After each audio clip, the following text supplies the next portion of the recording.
अनौब चहीना लाकपदा पुनमक खुरुमजरी अनौब चहीना लाकपा अखोई खुदिमक लोइनमक हरावी अदुबु हौख्रिबा चही असिददि मसा काइनबगी मपुरोइबा काइनबगी नुपी आंगांग खाक्तना मिसी मिना कया अमा थोक्तना अवाबा मिकप मिराउ खोलना थल्लबा चही अमा ओइख्रे काइनख्रे चही अदो 2024 अदुबु लाकदौरिबा 2025 असिदि यामना मरा तप्पा नुंगाइबा अखोइगी इपा इपुसिंगना ई कथोक्तुना थवाई कथोक्तुना कलमलबा इरैबाक असिबु हेना मरा तप्पा कंगलैपाक अमा ओइमिनरसि हाइदुना अैगी मैकैदगी पुनमक्ता पाउजलसि पिजरी लोइनना अनौब चहीना लाकपसिदा अैगिदमक्तसु यामना नुंगाइरबा हाइगद्रा अखोइगी माला फूड प्रोसेसिंग मेकिंग सेंटर थमना पोपी मोइरांग अखोइगी इनाउनुपी असिगी फूड प्रोसेसिंग सेंटर असी पुनमक्नसु खंगाबनी अदुबु अैसु मागी हैरा अखोइगी शुभम नोंभम खंग्रबा मतम असिदा अखोइगी इसाना इसागी लैजरिबा इरमदमगी प्रोडक्ट असी पुथोक्तना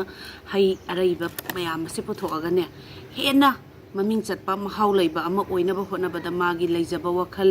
लौसिंग पुनमक थादादना सेमबीबनी अदो न्यू ईयर न लाकपा मतमदा अखोइगी इनाउ मलाना मसी अैगिदमक सरुक थुंबिरकपनी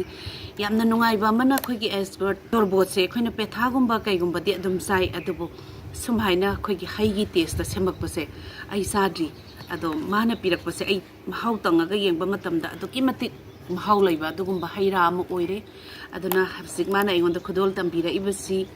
हैक्रुगी अदगी किहोमगी अखोइगी इरमदमसिदा फंगबा हैरादगी पुथोकपा यामना कुइना थंबसु यागदबा अदगी केमिकल हेंदबा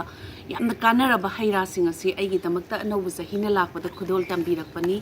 यामना थगचरी मलागी पोसे माना पिरक्ट्रगसु अै कोइथी थीरगा साजबनी अदुबु ngasidi malana isegini haina tambirapase aduki matik thagatsai aduga akhoi senmitloonsi miramdagi tangdraga su isagi araibana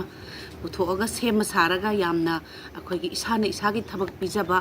yamna wakhalon chomba inaugi mawongsibu su aina thagatsari aduga miyamsu malagi hairasi taste tawbiyo हेना कयामु यामना महाउ लैबनो हाइबसे अैदी चाबनी न खंगे चाद्रिबसिंसु महाउ तंबियो अदुगा इरमदम मसिगी पोथोक पुसुप सोगसे हाइदुना अैगी माइकैदगी हाइजरी।